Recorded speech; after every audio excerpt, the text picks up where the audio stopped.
അബ്രാഹാമിൻ്റെ ജീവിതത്തിൻ്റെ പ്രത്യേകതയിലൂടെ നമ്മുടെ ആത്മീയ ജീവിതത്തിന് സംഗ്രഹിച്ചെടുക്കുവാൻ കഴിയുന്ന ചില ആത്മീയ ചിന്തകൾ ഈ പകലിൽ നമുക്ക് ഒരുമിച്ച് ദൈവസന്നിധിയിൽ കേൾക്കുവാനുള്ള സമയമാണ്. അബ്രാഹാമിനെ കുറിച്ചുള്ള പ്രാരംഭ കഥ ആരംഭിക്കുന്നത് ഉൽപ്പത്തി പുസ്തകം 12-ാം അധ്യായത്തിലാണ്. നമുക്കൊന്നെടുക്കാം. 12-ാം അധ്യായത്തിൻ്റെ 1, 2, 3 വാക്യങ്ങൾ ആർക്കെങ്കിലും ഒരാൾക്ക് ശബ്ദമുയർത്തി വായിക്കാം. സ്തോത്രം. ആ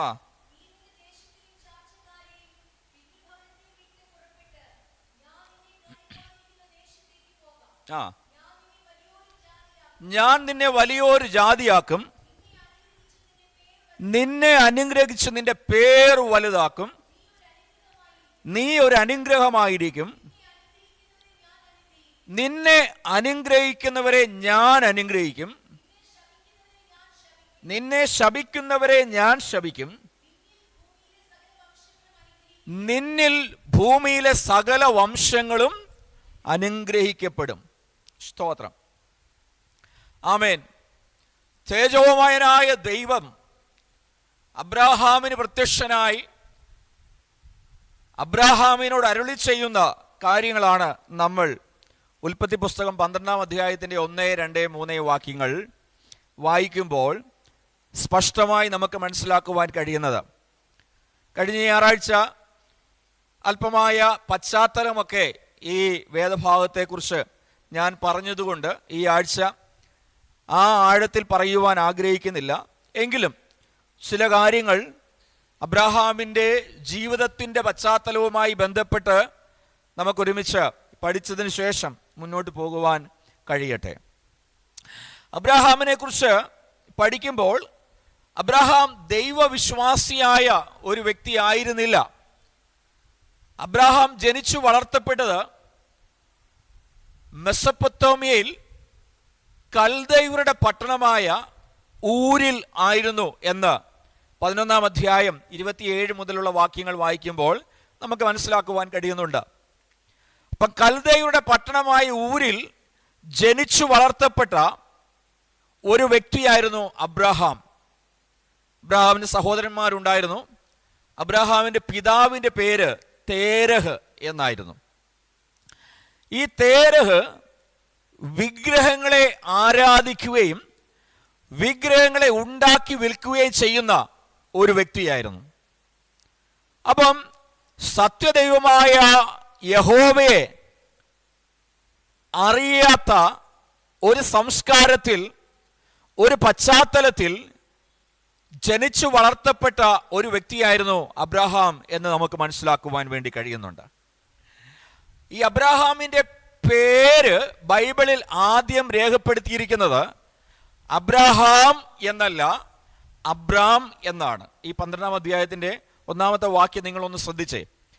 അവിടെ കാണുമ്പോൾ നമുക്ക് മനസ്സിലാക്കാം, അവിടെ അബ്രാഹാം എന്നല്ല എഴുതിയിരിക്കുന്നത്, അവിടെ എഴുതിയിരിക്കുന്നത് അബ്രാം എന്നാണ് എഴുതിയിരിക്കുന്നത്. അബ്രാഹാം എന്ന് ആരുടെയെങ്കിലും ബൈബിളിൽ എഴുതിയിട്ടുണ്ടോ? ഇല്ല, അബ്രാം എന്നാണ് എഴുതിയിരിക്കുന്നത്. അബ്രാം എന്ന പേരിൻ്റെ അർത്ഥം ബഹുമാന്യനായ പിതാവ്, അല്ലെങ്കിൽ ആദരിക്കപ്പെടുന്ന, ആദരവോടെ കാണേണ്ട ഒരു പിതാവ് എന്ന് മാത്രമാണ് അബ്രാം എന്ന പേരിൻ്റെ അർത്ഥം. എന്നാൽ ദൈവം അബ്രാഹാമിനെ തിരഞ്ഞെടുത്തപ്പോൾ അവൻ്റെ പേര് മാറ്റിയിടാനിടയായി. അവൻ്റെ പേര് വിശ്വാസികളുടെ പിതാവ് എന്നർത്ഥം വരുന്ന, ബഹുജാതികൾക്ക് പിതാവ് എന്നർത്ഥം വരുന്ന അബ്രാം എന്ന പേരിൽ നിന്നും അബ്രാഹാമിലേക്ക് യഹോവയായ ദൈവം അബ്രാമിൻ്റെ പേര് മാറ്റുവാനിടയായി. സ്തോത്രം. ആമേൻ. ദൈവം ഒരു വ്യക്തിയെ വിളിക്കുമ്പോൾ ആ വ്യക്തിയുടെ സാഹചര്യങ്ങളെ മാറ്റുവാൻ ദൈവം ആഗ്രഹിക്കുന്നുണ്ട്. ദൈവം ഒരു വ്യക്തിയെ വിളിക്കുമ്പോൾ ആ വ്യക്തിയുടെ ജീവിതത്തിൽ അഭിവൃദ്ധിയെ നൽകുവാൻ ദൈവം ആഗ്രഹിക്കുന്നുണ്ട്. സ്തോത്രം. ദൈവം നമ്മെ എല്ലാവരെയും വിളിച്ചിരിക്കുന്നത് പ്രത്യേക ലക്ഷ്യത്തോടു കൂടിയാണ്. ദൈവം നമ്മെ എല്ലാവരെയും വിളിച്ചിരിക്കുന്നത് പ്രത്യേക ദൈവിക പദ്ധതിയുടെ ഭാഗമായിട്ടാണ്. അങ്ങനെയെങ്കിൽ ഞാനും നീയുമായിരിക്കുന്ന ഏത് തലത്തിലും ഒരു ദൈവത്തിന്റെ പദ്ധതി വെളിപ്പെടാനുണ്ട്. കരമുയർത്തി ദൈവത്തെ സ്തുതിച്ചാട്ടെ. സ്തോത്രം. 300-ൽ പരം പ്രാവശ്യം അബ്രാഹാമിന്റെ പേര് പഴയ നിയമത്തിലും പുതിയ നിയമത്തിലും രേഖപ്പെടുത്തിയിട്ടുണ്ട്. ദൈവത്തിന്റെ വിളി കേട്ട് ഇറങ്ങിയവൻ, അതാണ് അബ്രാഹാമിനെ കുറിച്ച് നമുക്ക് പറയാൻ കഴിയുന്നത്. ഇന്ന് പകൽ നമ്മൾ പ്രത്യേകമായി ചിന്തിക്കുവാൻ പോകുന്ന കാര്യം 2 തലത്തിലാണ്. ഒന്ന്, അബ്രാഹാമിന്റെ വിശ്വാസത്തിന്റെ പ്രത്യേകതകൾ എന്തെല്ലാമായിരുന്നു. സ്തോത്രം. നമ്മുടെ വിശ്വാസം ചെറിയ വിശ്വാസമാണോ, വലിയ വിശ്വാസമായിരുന്നു അബ്രാഹാമിനുണ്ടായിരുന്നത്, അതോ പകുതി വിശ്വാസമായിരുന്നു അബ്രാഹാമിനുണ്ടായിരുന്നത്? നാം പഠിക്കുമ്പോൾ അബ്രാഹാമിന്റെ വിശ്വാസത്തിന് ചില പ്രത്യേകതകൾ ഉണ്ടായിരുന്നു. ആ പ്രത്യേകതയെക്കുറിച്ചാണ് ഈ പകൽക്കാലം നമ്മൾ ചിന്തിക്കുവാൻ വേണ്ടി പോകുന്നത്. അതേ സമയത്ത് തന്നെ അബ്രാഹാമിനെ യഹോവയായ ദൈവം വിളിച്ചുവെങ്കിലും, അബ്രാഹാമിന് വേണ്ടി ദൈവം വാഗ്ദത്ത നാടായ കനാൻ പ്രോമിസ് ചെയ്തിരുന്നുവെങ്കിലും, അബ്രാഹാം കനാനിലേക്ക് വിശ്വാസത്തോടെ യാത്ര ചെയ്തിരുന്നുവെങ്കിലും, അബ്രാഹാമിന്റെ യാത്ര എപ്പോഴും സുഖകരമായ യാത്രയായിരുന്നില്ല. അബ്രാഹാമിന്റെ വിശ്വാസ ജീവിതം സങ്കീർണത നിറഞ്ഞതായിരുന്നു. അബ്രാഹാമിന്റെ വിശ്വാസ ജീവിതം ഭയം നിറഞ്ഞതായിരുന്നു. അബ്രാഹാമിന്റെ വിശ്വാസ ജീവിതം നാളെ എന്ത് സംഭവിക്കുമെന്ന് തിരിച്ചറിയുവാൻ കഴിയാത്ത, പലപ്പോഴും ഭാരപ്പെടുന്ന സാഹചര്യത്തിലായിരുന്നു അബ്രാഹാമിന്റെ വിശ്വാസത്തിന്റെ യാത്രയെന്ന് നമുക്ക് കാണുവാൻ വേണ്ടി കഴിയുന്നുണ്ട്. സ്തോത്രം. എങ്കിലും ഈ പ്രോമിസ് അല്ലെങ്കിൽ വാഗ്ദത്തം ആരുടെ മേലുണ്ടായിരുന്നു? അബ്രാഹാമിന്റെ മേലുണ്ടായിരുന്നു. ദൈവമക്കളെ, നമ്മൾ ഏത് പ്രതിസന്ധിയിലൂടെ കടന്നുപോയാലും, നമ്മെ ഏത് മനുഷ്യൻ വിട്ടകന്നാലും, നമ്മെ ആര് സഹായിക്കാതിരുന്നാലും, ദൈവത്തിന്റെ ഒരു പ്രോമിസ്, ദൈവത്തിന്റെ ഒരു വാഗ്ദത്തം നമ്മുടെ മേലുണ്ടെങ്കിൽ ആ വാഗ്ദത്തത്തെ എടുത്തു കളയുവാൻ ആർക്കും കഴിയത്തില്ല. ആ വാഗ്ദത്തത്തെ തകർത്ത് കളയുവാൻ ആർക്കും കഴിയത്തില്ല. ഈ പകൽക്കാലം എത്ര പേർ വിശ്വസിക്കുന്നുണ്ട്? എന്റെ മേലുള്ള ദൈവിക വാഗ്ദത്തങ്ങൾ അത് നിറവേറ്റപ്പെടുക തന്നെ ചെയ്യും. എന്റെ തലമുറകളുടെ മേലുള്ള ദൈവിക വാഗ്ദത്തം അത് നിറവേറ്റപ്പെടുക തന്നെ ചെയ്യും. സാഹചര്യങ്ങൾ എത്ര പ്രതികൂലമായാലും, സാഹചര്യങ്ങൾ എത്ര അനുകൂലമല്ലെങ്കിലും, എന്റെ മേലുള്ള ദൈവിക വാഗ്ദത്തങ്ങൾ അത് നിറവേറ്റപ്പെടുക തന്നെ ചെയ്യുമെന്ന് വിശ്വസിക്കുന്നവർ കരമുയർത്തി ദൈവത്തെ മഹത്വപ്പെടുത്തിയാട്ടെ. ഹല്ലേലൂയ, ആമേൻ. നമ്മുടെ അബ്രാഹാമിന്റെ വിശ്വാസം, ആദ്യത്തെ അബ്രാഹാമിന്റെ വിശ്വാസത്തിന്റെ പേരെന്താണെന്നറിയാമോ Sona? It was obedient faith. എന്താണ്? ഒബീഡിയന്റ് ഫെയ്ത്ത്, അനുസരണമുള്ള വിശ്വാസം. അതായിരുന്നു അബ്രാഹാമിന്റെ വിശ്വാസം. എങ്ങനെയുള്ള വിശ്വാസമാണ്? അനുസരണമുള്ള വിശ്വാസം. ഒന്നെല്ലാവരും ചേർന്ന് പറഞ്ഞാട്ടെ, അനുസരണമുള്ള വിശ്വാസം. സ്തോത്രം. അപ്പം വിശ്വാസമുണ്ട്, പക്ഷേ ദൈവത്തിന്റെ സന്നിധിയിൽ അനുസരണമില്ലാത്ത വിശ്വാസമാണെങ്കിൽ ദൈവം നമ്മുടെ മേൽ നൽകിയിരിക്കുന്ന വാഗ്ദത്തങ്ങളെ നമുക്ക് പ്രാപിക്കുവാൻ കഴിയത്തില്ല. സ്തോത്രം. നമുക്ക് വായിക്കാം എബ്രായ ലേഖനം 11-ാം അധ്യായത്തിന്റെ 8 മുതൽ 1-2 വാക്യങ്ങളൊന്ന് വായിച്ചട്ടെ. എബ്രായ ലേഖനം 11-ാം അധ്യായത്തിന്റെ 8 മുതലുള്ള വാക്യങ്ങൾ വേഗം വായിക്കണം.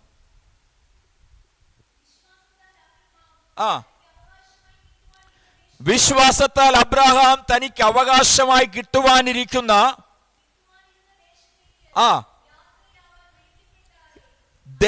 ദൈവം അവനെ യാത്രയാകുവാൻ വിളിച്ചപ്പോൾ അനുസരിച്ച് എവിടേക്ക് പോകുന്നുവെന്നറിയാതെ പുറപ്പെട്ടു. നോക്കിക്കേ, എബ്രായ ലേഖനത്തിന്റെ എഴുത്തുകാരൻ ഇപ്രകാരമാണ് അബ്രാഹാമിന്റെ വിശ്വാസത്തെ കുറിച്ച് പറയുന്നത്. അബ്രാഹാമിന്റെ വിശ്വാസം അനുസരണമുള്ള വിശ്വാസമായിരുന്നു. വിളിച്ചത് എങ്ങോട്ടാണെന്ന് അറിയത്തില്ല, പക്ഷേ പോകുവാൻ അബ്രാഹാം തയ്യാറായി. എവിടെ ചെന്ന് തീരുമെന്ന്, എവിടെ ചെന്ന് അവസാനിക്കുമെന്ന് അബ്രാഹാമിന് അറിയത്തില്ല. പക്ഷേ അബ്രാഹാമിനെ വിളിച്ച ദൈവത്തിന്റെ വിളി കേട്ട്, ആ ദൈവത്തിന്റെ വിളി കേട്ട് സംശയിക്കാതെ അബ്രാഹാം യാത്ര ആരംഭിക്കുവാനിടയായി. ഈ പകലിൽ ഞാൻ നിങ്ങളോട് ഒരു കാര്യം ചോദിക്കട്ടെ. സ്തോത്രം. ദൈവം നമ്മുടെ ഹൃദയത്തിനകത്ത് പ്രോംപ്റ്റ് ചെയ്യുന്ന കാര്യങ്ങളൊക്കെ ദൈവാത്മാവ് നമ്മുടെ ഹൃദയത്തിനകത്ത് തരുമ്പോൾ അതിനോട് എതിര് ചെയ്യാതെ, അതിനോട് എതിർത്ത് നിൽക്കാതെ ആ വിശ്വാസത്തോടെ അനുസരിക്കുവാൻ ആർക്ക് കഴിയുന്നുണ്ട്? അവര് കരമുയർത്ത് ദൈവത്തെ സ്തുതിച്ചാട്ടെ. ഈ പകലിൽ ഞാൻ ഒരു ആത്മാവിലൊരു ദൂത് പറയാം. ദൈവാത്മാവ് നിന്റെ ഹൃദയത്തിനകത്ത് അരുളി ചെയ്യുന്നത്, ദൈവാത്മാവ് നിന്റെ ഹൃദയത്തോട് പറയുന്ന കാര്യങ്ങൾ, അനുസരിക്കുവാൻ പറയുന്ന കാര്യങ്ങൾ, വിശ്വാസത്തോടെ ചെയ്യുവാൻ പറയുന്ന കാര്യങ്ങൾക്ക് വേണ്ടി നീ ഇറങ്ങി പുറപ്പെട്ടാൽ ദൈവം നിനക്ക് വേണ്ടി അത്ഭുതത്തിന്റെ വഴികളെ തുറക്കുവാനിടയാകും. സ്തോത്രം.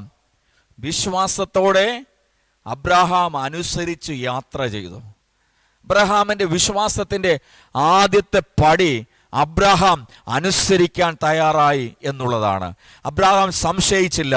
ആമേൻ, സ്തോത്രം. നമ്മുടെ സാഹചര്യങ്ങൾ നോക്കുമ്പോൾ ദൈവിക വാഗ്ദത്തങ്ങൾ പലതും എൻ്റെ ജീവിതത്തിൽ സംഭവിക്കുമോ എന്ന് സംശയിക്കുന്ന പല മണ്ഡലങ്ങൾ നമ്മുടെ ജീവിതത്തിനകത്തുണ്ടാകാം.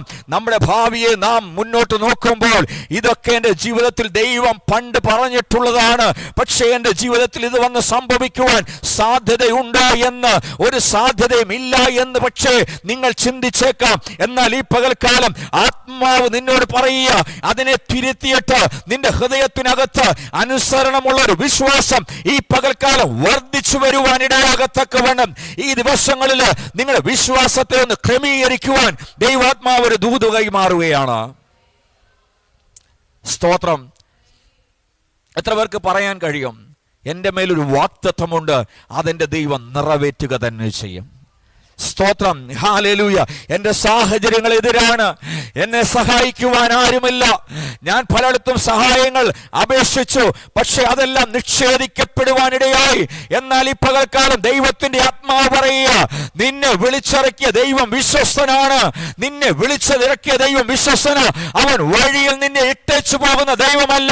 നിന്റെ മേലൊരു വാഗ്ദത്തത്തെ ദൈവം തന്നിട്ടുണ്ടെങ്കിൽ അത് പൂർത്തീകരിക്കുന്നത് വരെ നിന്റെ ജീവിതത്തിൽ പ്രവർത്തിച്ചുകൊണ്ടിരിക്കുന്ന ദൈവമാണ് നിന്റെ ദൈവം. കരമുയർത്തി ആ ദൈവത്തിന് മഹത്വം കൊടുത്താട്ടെ. സ്തോത്രം. ഇബ്രായ ലേഖനത്തിൽ നാം വായിക്കുന്നത് അബ്രഹാമിന്റെ വിശ്വാസം അനുസരണമുള്ള വിശ്വാസമായിരുന്നു. ഹല്ലേലൂയ. ദൈവം പറയുന്നതിനോട് എതിർ ചോദ്യങ്ങൾ ചോദിക്കാതെ, ദൈവം പറയുന്നതിനോട് സംശയങ്ങൾ ഉന്നയിക്കാതെ അബ്രഹാമിനോട് പറഞ്ഞതുപോലെ അവൻ തന്റെ ദേശത്തെ വിട്ടു, അവൻ തന്റെ പിതൃഭവനത്തെ വിട്ടു, അവൻ തന്റെ ചാർച്ചക്കാരെ വിട്ടിട്ട് കാണിപ്പാനിരിക്കുന്ന ദേശത്തേക്ക് അവൻ ഇറങ്ങി പുറപ്പെടുവാനിടയായി. ഈ ദിവസങ്ങളിൽ ആത്മാവ് നിങ്ങളുടെ ഹൃദയത്തിനകത്ത് എന്തെങ്കിലും ചെയ്യുവാൻ പറയുന്നുവെങ്കിൽ, പ്രാർത്ഥിക്കുവാൻ പറയുന്നുവെങ്കിൽ, ഉപവസിക്കുവാൻ പറയുന്നുവെങ്കിൽ, ദൈവത്തിന് വേണ്ടി നിൽക്കാൻ പറയുന്നുവെങ്കിൽ, അതനുസരിക്കുവാൻ നീ തയ്യാറായാൽ അതിന്റെ മേൽ ദൈവത്തിന്റെ ഒരു പ്രവൃത്തി വെളിപ്പെടുവാൻ ഉള്ളതുകൊണ്ടാണ് ദൈവം നിന്നോട് അത് വിളിച്ചു പറയുന്നത്. ആമേൻ. സ്തോത്രം. നമ്മുടെ ജീവിതത്തിൽ എന്തെങ്കിലും സംഭവിക്കുവാൻ ഉള്ളതുകൊണ്ടാണ് ദൈവം നമ്മോട് ചിലത് പറയുന്നത്. നമ്മുടെ ജീവിതത്തിൽ എന്തെങ്കിലും സംഭവിക്കുവാനുള്ളത് കൊണ്ടാണ് ദൈവം നമ്മോട് പറയുന്നത്.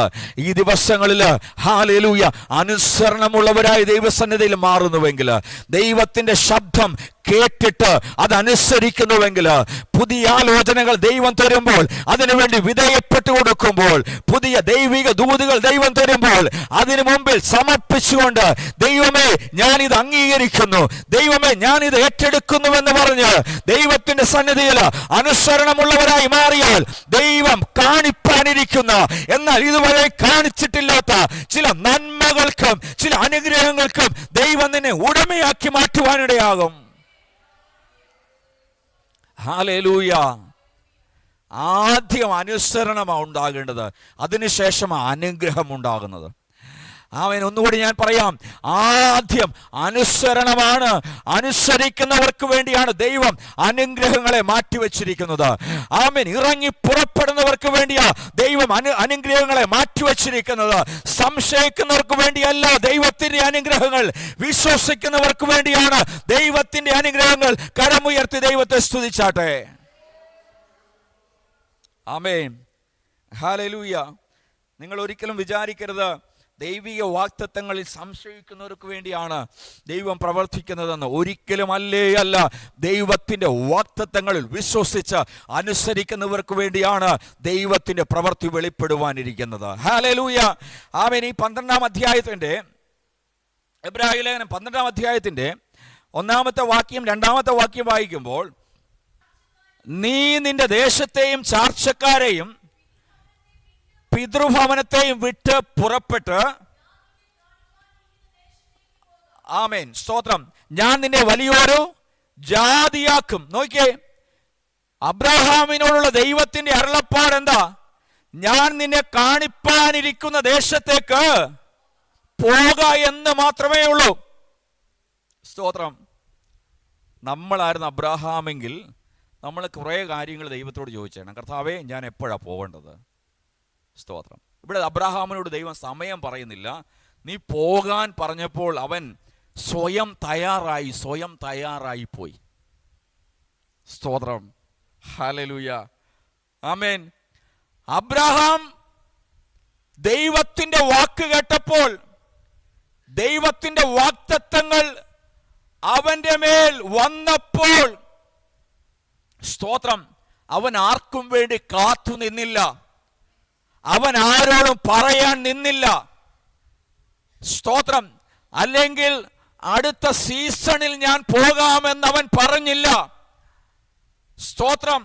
ദൈവം അവനോട് പറഞ്ഞത് അപ്പടി അവൻ അനുസരിക്കുവാനിടയായി.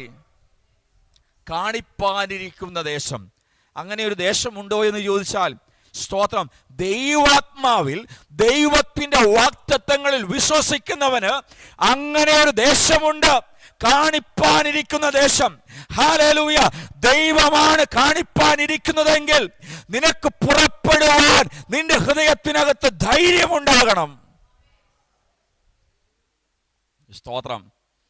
ദൈവമെല്ലാം പൂർണ്ണമായിട്ട് കാണിച്ചിട്ട് നമ്മൾ ചെയ്യാനിരിക്കരുത്. ദൈവമെല്ലാം പൂർണ്ണമായ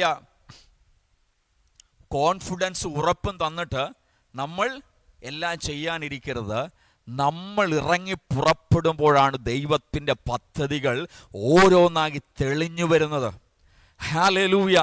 ആമേൻ. നമ്മൾ ഇറങ്ങി പുറപ്പെടുമ്പോഴാണ്, നമ്മൾ പ്രാർത്ഥിക്കാൻ മുട്ടുമടക്കുമ്പോഴാണ്, നമ്മൾ ആരാധനയ്ക്ക് വില കൊടുക്കുമ്പോഴാണ്, നമ്മൾ ദൈവസന്നിധിയിൽ കടന്നു വരുമ്പോഴാണ് ദൈവത്തിന്റെ വാഗ്ദത്തങ്ങൾ ഓരോന്നായി അഴിഞ്ഞഴിഞ്ഞ് നമ്മുടെ മുമ്പിൽ പ്രത്യക്ഷപ്പെട്ടു വരുന്നത്.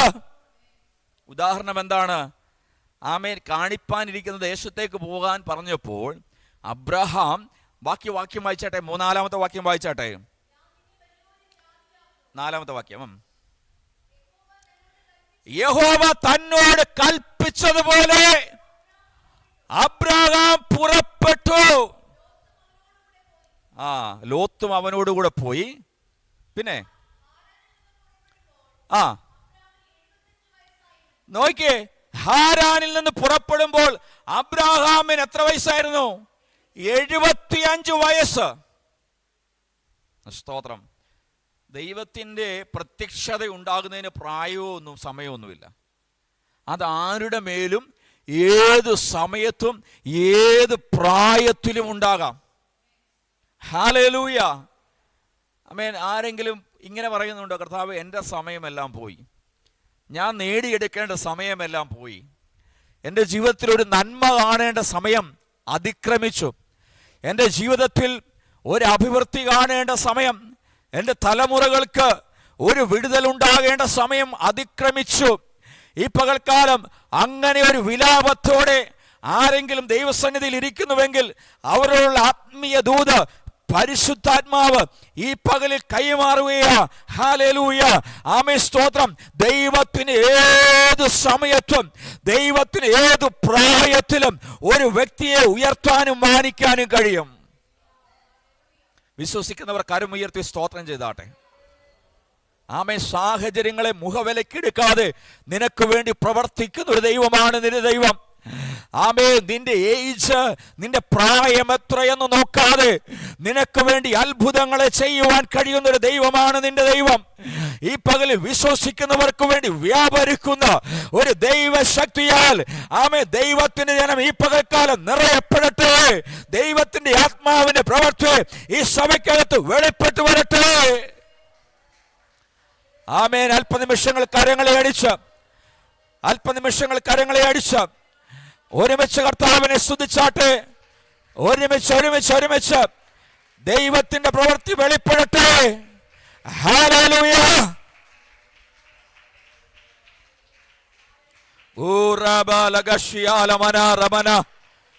ആമേൻ ആമേൻ ആമേൻ ആമേൻ ആമേൻ.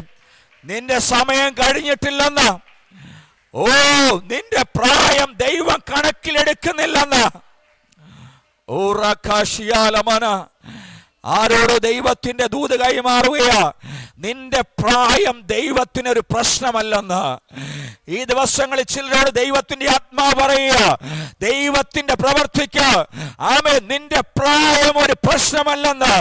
ദൈവം നിനക്ക് വേണ്ടി ചില അത്ഭുതങ്ങൾ ചെയ്യുമെന്ന്, ദൈവം നിനക്ക് വേണ്ടി ചില വാഗ്ദത്തങ്ങൾ നിവർത്തിക്കുമെന്ന്.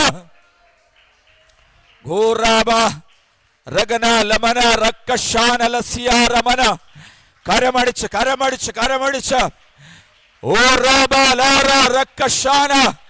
ആമേ കരമടിച്ച്. പ്രായം ദൈവത്തിന്.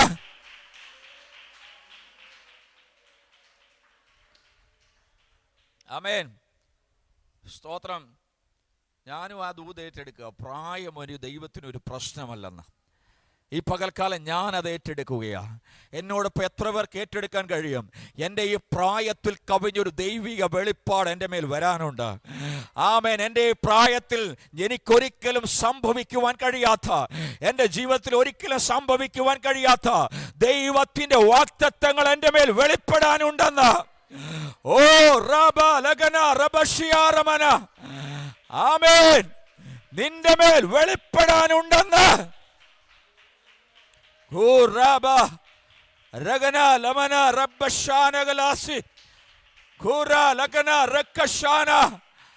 ആമേൻ.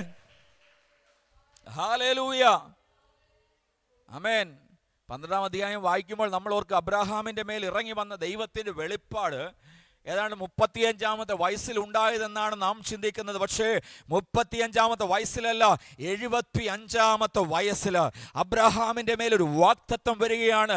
ഞാൻ നിന്നെ കാണിപ്പാനിരിക്കുന്ന ദേശത്തേക്ക് നീ പോകണം. 5-ാമത്തെ വാക്യം വായിക്കുമ്പോൾ അവിടെ ഒരു കാര്യം നമ്മൾ കാണുന്നത്, ഈ അബ്രഹാമും സാറയും ലോത്തും തന്നോടുകൂടെയുള്ള സകലരും സർവസമ്പത്തോടും സർവ കന്നുകാലികളോടും കൂടി കനാൻ ദേശത്ത് വന്ന് പാർത്തതിന് ശേഷമാണ് യഹോവയായ ദൈവം വീണ്ടും പ്രത്യക്ഷനായി അബ്രഹാമിനോട് പറയുകയാണ്, ഞാൻ ഈ ദേശം നിനക്ക് സന്തതിക്കും തരും. സ്തോത്രം. അന്ന് വരെയുള്ള യാത്ര എങ്ങനെയുള്ള യാത്രയായിരുന്നു? അപ്പോൾ വരെയുള്ള യാത്ര ആമേൻ കാണിപ്പാനിരിക്കുന്ന ദേശത്തേക്കുള്ള യാത്ര മാത്രമായിരുന്നു.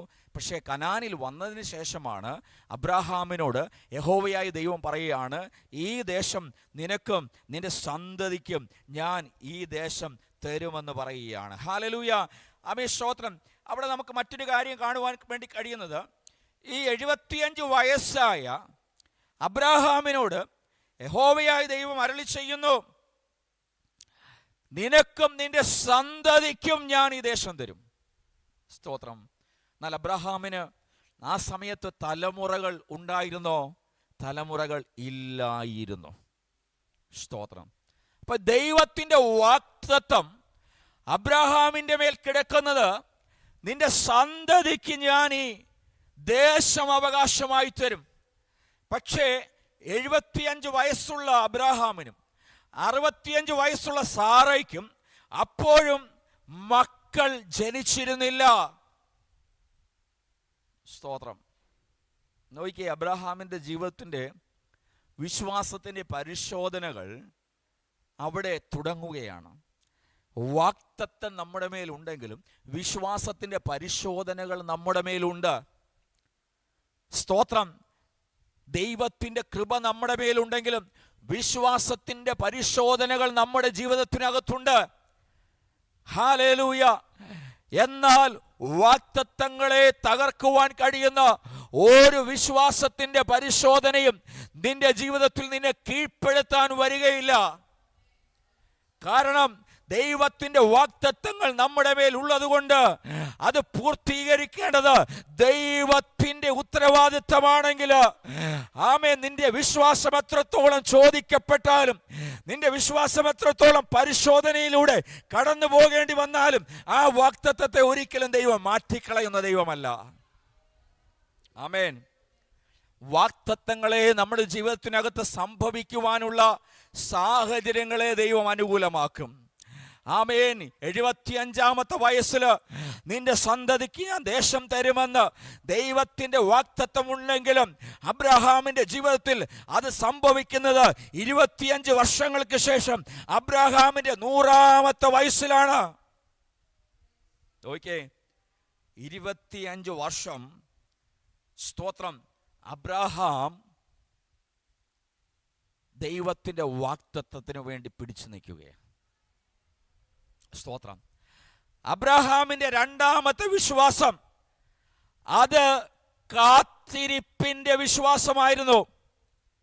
അബ്രഹാമിന്റെ 1-ാമത്തെ വിശ്വാസം അനുസരണത്തിന്റെ വിശ്വാസമായിരുന്നെങ്കിൽ, അനുസരണമുള്ള വിശ്വാസമായിരുന്നുവെങ്കിൽ, അബ്രഹാമിന്റെ 2-ാമത്തെ വിശ്വാസം അത് കാത്തിരിക്കുന്ന വിശ്വാസമായിരുന്നു. എല്ലാവരും ഒന്ന് പറഞ്ഞാട്ടെ, കാത്തിരിക്കുന്ന വിശ്വാസം.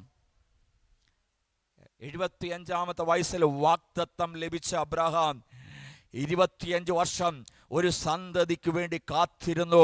കാത്തിരിക്കുന്ന വിശ്വാസം. ദൈവമക്കളെ, ചിലത് ആമേ വിശ്വാസം നമ്മെ ദൈവം പഠിപ്പിച്ചുകൊണ്ടിരിക്കുകയാ. ആമേ, നിന്റെ ജീവിതത്തിൽ ചിലത് സംഭവിക്കാത്തത്, ചിലത് സംഭവിക്കുവാൻ താമസിക്കുന്നത്, ചിലത് സംഭവിക്കുവാൻ ദൈവം വർഷങ്ങൾ എടുപ്പിക്കുന്നത് എന്തിനാണെന്നറിയാമോ? ഹല്ലേലൂയ.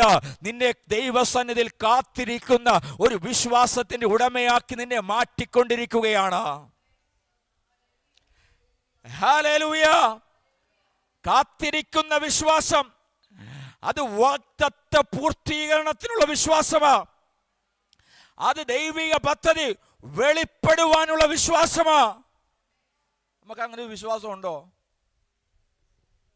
ഒരു വാഗ്ദത്തത്തിന് വേണ്ടി കാത്തിരിക്കുന്ന ഒരു വിശ്വാസമുണ്ടോ നമുക്ക്? ആമേൻ. സഭയെ സംബന്ധിച്ച് പറയാൻ കറയിച്ചാൽ പട്ടണത്തിന്റെ നടുവിൽ ദൈവം ഈ സഭയെ ഒന്നാമതയാക്കി മാറ്റുമെന്നുള്ള ദൈവത്തിൻ്റെ ഒരു വാഗ്ദത്തമാണെങ്കിൽ അതിനുവേണ്ടി നമ്മൾ കാത്തിരിക്കുകയാണ്. അതിനുവേണ്ടിയാണ് നമ്മൾ പ്രാർത്ഥിക്കുന്നത്. അതിനുവേണ്ടിയാണ് നമ്മൾ കൺവെൻഷൻ നടത്തുന്നത്. ഒറ്റയടിക്ക് ഇത് നമ്മുടെ ജീവിതത്തിൽ വന്ന് സംഭവിക്കത്തില്ലെങ്കിലും കാത്തിരിക്കുന്ന വിശ്വാസത്തിലൂടെ നമ്മൾ ദൈവസന്നിധിയിൽ പറയുക, ദൈവമേ നിനക്കത് സാധിക്കുവാൻ. നമ്മുടെ എല്ലാവരുടെയും ജീവിതത്തിൽ ഉണ്ടാകേണ്ട ഒരു വിശ്വാസമാണ് കാത്തിരിക്കുന്ന വിശ്വാസം. ആമേൻ. സംശയിക്കുന്ന വിശ്വാസമല്ല. ആമേൻ. ഇനിയും എൻ്റെ ജീവിതത്തിൽ സംഭവിക്കാത്തത് കൊണ്ട് ഞാൻ ഇനിയും ഇതിനു വേണ്ടി പ്രാർത്ഥിക്കത്തില്ല എന്ന് പറയുന്ന, ആമേൻ, ഒരു അന്ധമായ വിശ്വാസമല്ല. എൻ്റെ ജീവിതത്തിൽ പല പ്രശ്നങ്ങൾ ഞാൻ അഭിമുഖീകരിക്കേണ്ടി വന്നു, അതുകൊണ്ട് ഇതിനിയും എൻ്റെ ജീവിതത്തിൽ സംഭവിക്കുവാൻ പോകുന്നില്ല എന്ന് പറയുന്ന ഒരു വിശ്വാസമല്ല നമുക്ക് വേണ്ടത്. കാത്തിരിക്കുന്ന ഒരു വിശ്വാസം. ആമേൻ. ആമേൻ. ദൈവമക്കളെ, നമ്മുടെ ഹൃദയത്തിനകത്തുണ്ടാകേണ്ട ഒരു വിശ്വാസം സാഹചര്യങ്ങൾ എതിരായി നിൽക്കുമ്പോൾ പറയാൻ കഴിയണം, ഞാൻ എൻ്റെ ജീവിതത്തിൽ കാത്തിരിക്കുന്നൊരു വിശ്വാസത്തിൻ്റെ ഉടമയാണ്. 75-ാമത്തെ വയസ്സിൽ വാഗ്ദത്തം ലഭിച്ച അബ്രഹാം, ഹല്ലേലൂയ, പല സമയങ്ങളിൽ സംശയിക്കുവാനിടയായി. സ്തോത്രം. അബ്രഹാമിന്റെ ദാസനായ എലിയാസറിനെ ഓർത്തിട്ട് അബ്രഹാം പറയുന്നൊരു കാര്യമുണ്ട്. നമുക്ക് ആ ഭാഗത്തേക്ക് ഒന്ന് കടന്നു വരാം. ആമേൻ. 15-ാം അധ്യായത്തിന്റെ 1-ാമത്തെയും 2-ാമത്തെയും വാക്യം ഒന്ന് വായിച്ചാട്ടെ. എല്ലാവരും എടുക്കണം. 15-ാം അധ്യായം. സ്തോത്രം. വായിച്ചട്ടെ. അതിന്റെ ശേഷം അബ്രഹാമിന് ദർശനത്തിൽ യഹോവയുടെ അരുളപ്പാടുണ്ടായത്, അബ്രഹാമേ ഭയപ്പെടേണ്ട, ഞാൻ നിന്റെ പരിചയം നിന്റെ അതിമഹത്തായ പ്രതിഫലവുമാകുന്നു. അതിന് അബ്രഹാം ആ നോക്കിയേ, അബ്രഹാമിന്റെ വാഗ്ദത്തം സന്തതിയെ ലഭിക്കുമെന്നാണെങ്കിലും അബ്രഹാമിന്റെ പരിഭവം എന്താ? അവന് സന്തതി ഇല്ല എന്നൊരു പരിഭവം ഉണ്ടായിരുന്നു. നോക്കിയേ, എലയാസറിനെ കുറിച്ച് എന്താ പറയുന്നത്? ആ ആ ആ ആ ആ ആ നോക്കിയേ, അവൻ നിന്റെ അവകാശിയാകയില്ല, നിന്റെ ഉദരത്തിൽ നിന്ന് പുറപ്പെടുന്നവൻ തന്നെ നിന്റെ അവകാശിയാകുമെന്ന് യഹോവ അബ്രഹാമിനോട് പറഞ്ഞു. നോക്കിയേ, നമുക്ക് വാഗ്ദത്തം തന്നിട്ട് മറന്നു പോകുന്നൊരു ദൈവമല്ല നമ്മുടെ ദൈവം. സ്തോത്രം.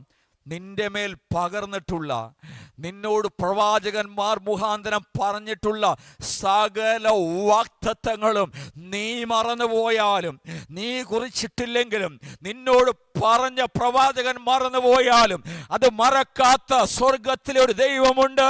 ഹല്ലേലൂയ. ഈ പകൽക്കാലം കരമടിച്ച് ആ ദൈവത്തെ ഒന്ന് സ്തുതിച്ചാട്ടെ. ആമേൻ. നിന്റെ പരിചയായ ദൈവം, നിന്റെ അതിമഹത്തായ പ്രതിഫലം, അവൻ നിന്റെ വാഗ്ദത്തങ്ങളെ മറന്നു പോകുന്ന ദൈവമല്ല. ഹല്ലേലൂയ. സ്തോത്രം. അതിനകത്ത് വലിയൊരു പ്രയാസം എന്തായിരുന്നു ചോദിച്ചു കഴിഞ്ഞാൽ, ഈ അബ്രഹാമിന് പറഞ്ഞു, എൻ്റെ ദാസനായ ദമ്മശ്ശേക്കുകാരനായ ഈ എലിയാസർ എൻ്റെ അവകാശിയായി മാറാൻ സാധ്യതയുണ്ട് എന്ന് അബ്രഹാം അങ്ങ് പറയുക. സ്തോത്രം. നമ്മൾ വിശ്വാസത്തിൻ്റെ പിതാവെന്ന് അബ്രഹാമിനെ വിളിക്കുന്നുവെങ്കിലും അബ്രഹാമിന് എന്തുണ്ടായിരുന്നു? സംശയമുണ്ടായിരുന്നു. എനിക്കൊരു സന്തതി ഉണ്ടാകുമോ? ഈ എലിയാസർ എൻ്റെ അവകാശിയായി മാറുമോ എന്നൊക്കെ അബ്രഹാമിന് ഒരു പ്രയാസമുണ്ടായിരുന്നു. സ്തോത്രം. കാത്തിരിക്കുന്ന വിശ്വാസത്തിനകത്ത് അബ്രഹാം ഫെയിലായിപ്പോയ ഒരു സംഭവം എന്തായിരുന്നു? അബ്രഹാം കാത്തിരിക്കുന്ന വിശ്വാസത്തിന്റെ ഉടമയായിരുന്നുവെങ്കിലും അബ്രഹാം തൻ്റെ തലമുറ ഉണ്ടാകുമോ എന്നൊരു സംശയത്തിന്റെ നിഴലിൽ ദൈവത്തെ പലപ്പോഴും അവിശ്വസിക്കുവാനിടയായി. സ്തോത്രം. ദൈവജനമേ, കാത്തിരിപ്പിന്റെ സമയം വാഗ്ദത്ത പൂർത്തീകരണത്തിനുള്ള സമയമാണ്, സംശയത്തിന്റെ സമയമല്ല. സ്തോത്രം. ദൈവം നിന്നോടും നിന്റെ തലമുറയോടും പറഞ്ഞിട്ടുള്ള വാഗ്ദത്തങ്ങൾ ദൈവത്തിന് പൂർത്തീകരിക്കുവാനുള്ള സമയത്തിന്റെ പേരാണ് കാത്തിരിപ്പിന്റെ വിശ്വാസം. മനസ്സിലാവുന്നുണ്ടോ? സ്തോത്രം. ഒന്നുകൂടി ഞാൻ പറയാം. നിന്റെ മേലുള്ള ദൈവത്തിന്റെ വാഗ്ദത്തങ്ങൾ ദൈവം നിറവേറ്റാൻ എടുക്കുന്ന സമയത്തിനാണ് കാത്തിരിപ്പിന്റെ സമയമെന്ന് പറയുന്നത്.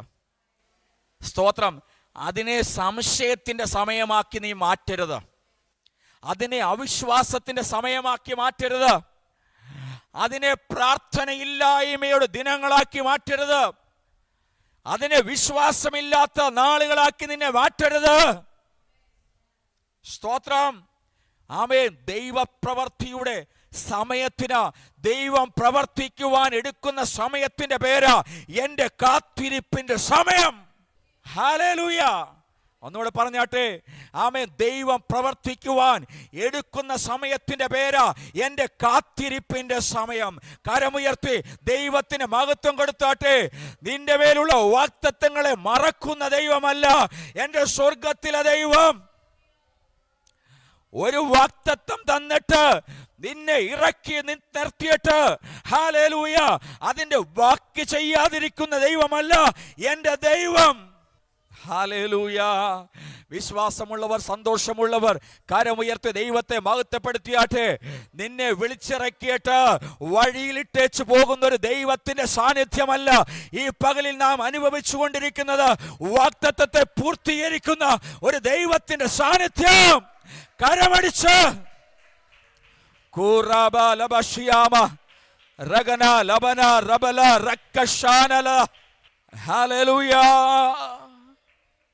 ഹൂറഗശിയാലമന ആമേൻ. സ്തോത്രം. ഈ നമ്മുടെ കൂടെ ഉള്ളവർ ആരാണ്, അവരുടെ വിശ്വാസം എത്രത്തോളം ഉള്ളതാണെന്ന് നമ്മൾ എപ്പോഴും ഒന്ന് ചിന്തിച്ചോണം. നിന്റെ ദർശനവും നീ പ്രാപിച്ച ആത്മീയ പക്വതയും ദൈവം നിനക്ക് തന്നിരിക്കുന്ന കാഴ്ചപ്പാടുകളെയും മനസ്സിലാക്കാത്ത ആരെയെങ്കിലും കൂടെ കൊണ്ടുപോയി കഴിഞ്ഞാൽ, കൂടെ നിർത്തിയാൽ, അത് നിനക്ക് കൂടെ അപകടമായിട്ട് മാറാനിടയാകും. സ്തോത്രം. ഒത്തിരി വിശദീകരിക്കാനുണ്ട്. പക്ഷേ അബ്രഹാമിൻ്റെ കുടുംബത്തിൽ നിന്ന് തന്നെ ഞാൻ പറയാം. രണ്ടുപേരെ ഞാൻ പറയാൻ ആഗ്രഹിച്ചതാണ്, എന്നാൽ സമയമില്ല. ഒന്ന് ലോത്താണ്, ഒന്ന് അബ്രഹാമിൻ്റെ സ്വന്തം ഭാര്യ സാറായി. സ്തോത്രം.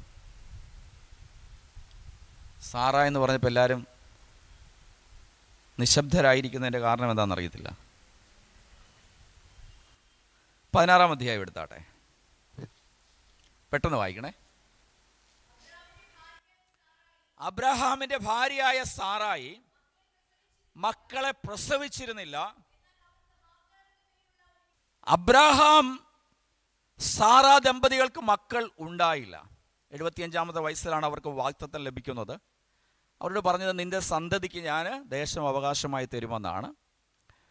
ഈ കുറേ നാൾ കഴിഞ്ഞപ്പോൾ, ചിലപ്പോൾ ഒരു 10 വർഷമായിരിക്കാം, ആദ്യത്തെ 1 വർഷം 2 വർഷം 3 വർഷമൊക്കെ ഇവർ വളരെയധികം ഹാപ്പി ആയിരുന്നു. പക്ഷേ ഒരു 10 വർഷം കഴിഞ്ഞപ്പോൾ സാറയുടെ ഹൃദയത്തിനകത്ത് ചെറിയൊരു അവിശ്വാസത്തിൻ്റെ തരി. സാറ വന്ന് അബ്രഹാമിനോട് പറയാണ്, അച്ഛനിപ്പോൾ 85 വയസ്സായി, എനിക്ക് 75 വയസ്സായി, 10 വർഷമായി ദൈവം വാഗ്ദത്തം തന്നിട്ട്. നമ്മൾ മിസ്രൈമിൽ നിന്ന് നമ്മുടെ ബന്ധുക്കളെ എല്ലാം ഇട്ടിട്ട് നമ്മൾ ഇറങ്ങി പോകുന്നതാണ്. അതിനിടയ്ക്ക് ലോത്തിന് വേണ്ടി യുദ്ധം ചെയ്യാൻ പോയി. അതിനിടയ്ക്ക് ഒരുപാട് മാനസികമായ സംഘർഷങ്ങളുണ്ടായി. സ്തോത്രം. ഒരു കാര്യം ചെയ്യുക അച്ഛൻ, ചിലപ്പം എൻ്റെ ഗർഭത്തെ അടച്ചിരിക്കുന്നത് കൊണ്ട് ഒരു പക്ഷേ നമ്മുടെ മിസ്രൈമ്യ ദാസിയായ ഹാഗാർ ഉണ്ടല്ലോ, ആ ഹാഗാറിലൂടെ ആയിരിക്കാം ദൈവം നമുക്ക് സന്തതിയെ തരാൻ ആഗ്രഹിക്കുന്നതെന്ന് ഒരു പ്ലാൻ ആരവിടെ പറയുന്നത്? സാറായ പറയുന്നത്. എനിക്കത് കോമഡിയായിട്ടാണ് തോന്നിയത്. സ്തോത്രം. അബ്രഹാമിൻ്റെ മേൽ വാഗ്ദത്തം കിടക്കുക, നിന്റെ സന്തതിക്ക് ഞാൻ ദേശം അവകാശമായി തരുമെന്ന്. സ്തോത്രം. സാഹചര്യങ്ങൾ എതിരാ, പുത്രോത്പാദനത്തിന്റെ ശക്തി ക്ഷയിച്ചിരിക്കുന്ന കാലഘട്ടമാണ് രണ്ടുപേർക്കും. അവിടെ സാറ തനിയെ ഒരു പ്ലാൻ അവിടെ ക്രിയേറ്റ് ചെയ്യുക. എന്താ സാറയുടെ പ്ലാൻ? ഒരു ദാസിയുണ്ട്, അവളുടെ അടുത്ത് എന്ന് അവളിലൂടെ നമുക്കൊരു സന്തതി ലഭിക്കും. അതായിരിക്കാം ഒരു പക്ഷേ ദൈവത്തിൻ്റെ ഒരു പദ്ധതി. സ്തോത്രം. ആമേൻ.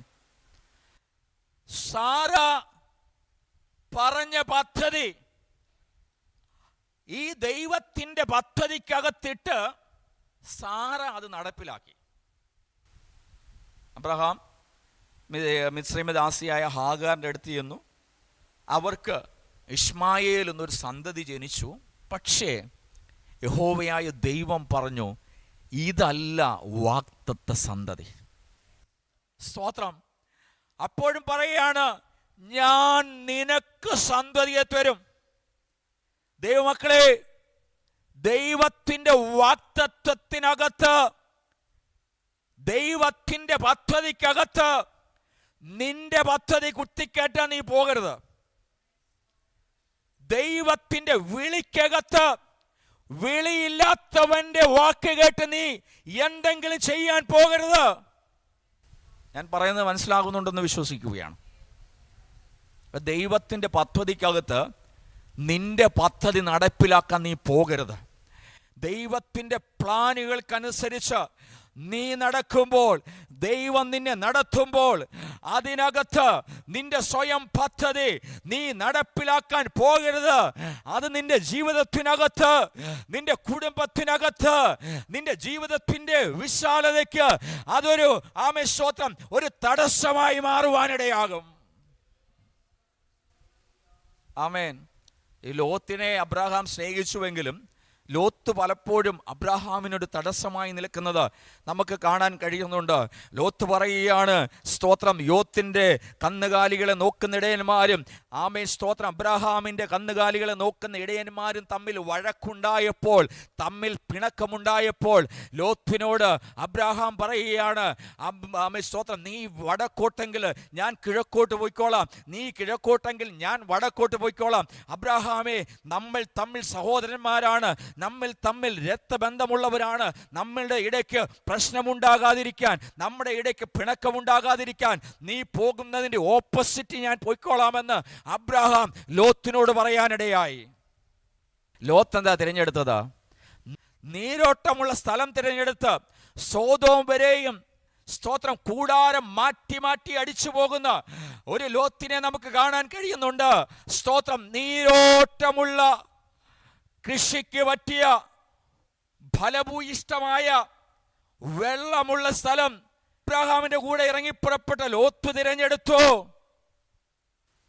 അബ്രാഹാമിന് പറയാം, എടാ, ഞാനാണ് വാഗ്ദത്തം കേട്ട് പുറപ്പെട്ടിറങ്ങിയവൻ, ഞാനാണ് നിന്നെ കൂടെ ഹാരാനിൽ നിന്ന് വിളിച്ചിറക്കിയവൻ, ഞാനാണ് കൽദയുടെ പട്ടണമായ ഊരിൽ നിന്നും നിന്റെ അപ്പൻ മരിച്ചു പോയപ്പോൾ നിന്നെ ചേർത്ത് നിർത്തിയത് ഞാനാ. ഞാൻ നീരോട്ടമുള്ള പ്രദേശം ഞാൻ തിരഞ്ഞെടുത്തോളാമെന്ന് അബ്രാഹാമിന് പറയുവാൻ കഴിയുമായിരുന്നു. പക്ഷേ അബ്രാഹാമിനോട് ദൈവം വാഗ്ദത്തം ചെയ്ത കനാൻ, അബ്രാഹാമിനോട് ദൈവം വാഗ്ദത്തം ചെയ്ത ആ വാഗ്ദത്തത്തെ ദൈവം മാറ്റത്തില്ല എന്ന് അബ്രാഹാമിന് അറിയാമായിരുന്നത് കൊണ്ടാണ് നീരോട്ടമുള്ള പ്രദേശം അബ്രാഹാം തിരഞ്ഞെടുക്കാതിരുന്നത്. സ്തോത്രം, ഹല്ലേലൂയ, ആമേൻ, സ്തോത്രം. നിന്നെ കാണിപ്പാനിരിക്കുന്ന ദേശത്തേക്ക്, നിന്റെ വാഗ്ദത്തത്തിലേക്ക് നീ യാത്ര ചെയ്യുമ്പോൾ, ആമേൻ, നിന്റെ ചുറ്റിനും ഫലഭൂയിഷ്ടമായ പലതും നിനക്ക് കാണാൻ കഴിയും, നീരോട്ടമുള്ളത് പലതും നിനക്ക് കാണാൻ കഴിയും. പക്ഷേ അത് തിരഞ്ഞെടുക്കുവാൻ നിനക്ക് അവകാശമില്ല. ദൈവത്തിന്റെ വാഗ്ദത്തം അതായിരിക്കുകയില്ല. സ്തോത്രം, ആമേൻ. നമ്മുടെ ആത്മീയ ജീവിതവും നമ്മുടെ വിശ്വാസ ജീവിതം എപ്പോഴും നീരോട്ടമുള്ളത് നോക്കിപ്പോകുന്നതല്ല, ആമേൻ, വാഗ്ദത്തത്തെ പിടിച്ചു നിൽക്കുന്നതാണ്. ഹല്ലേലൂയ. ഈ പകൽക്കാലം സോദോം തേടി അബ്രഹാം ലോത്ത് പോയപ്പോൾ, നീരോട്ടമുള്ള പ്രദേശം ലോത്ത് തേടിപ്പോയപ്പോൾ ലോത്തിന് എന്ത് സംഭവിച്ചെന്നറിയാമോ? അവിടെ 5 രാജാക്കന്മാരും 4 രാജാക്കന്മാരും തമ്മിൽ യുദ്ധമുണ്ടായപ്പോൾ ലോത്തിനെയും ഭാര്യയെയും സ്തോത്രം തൻ്റെ വസ്തുവകകളെ സമ്പത്തിനെയെല്ലാം അവർ പിടിച്ചുകൊണ്ടു പോകുവാനിടയായി. അവസാനം ലോത്ത് തൻ്റെ കൂടെയുള്ള 318 പടയാളികളെ കൊണ്ടുവന്ന് ലോത്തിനോട് പിടിച്ചുകൊണ്ട് പോയവർക്കെതിരെ യുദ്ധം ചെയ്താണ് ലോത്തിനെ അവൻ മടക്കി കൊണ്ടുവരുന്നത്. ഞാൻ പറയട്ടെ, വാഗ്ദത്തമുള്ള സ്തോത്രം ഒരുവൻ യാത്ര ചെയ്യുന്നത് പോലെയല്ല വാഗ്ദത്തമുള്ളവരുടെ കൂടെ യാത്ര ചെയ്യുന്നത്. ഈ പകൽക്കാലം ഞാൻ വിളിച്ചു പറയട്ടെ, വാഗ്ദത്തമുള്ള ദൈവ പൈതലേ, നീ ഏത് പ്രശ്നങ്ങളുടെ മുമ്പിലും പരിഭവിക്കുവാൻ പോകരുത്.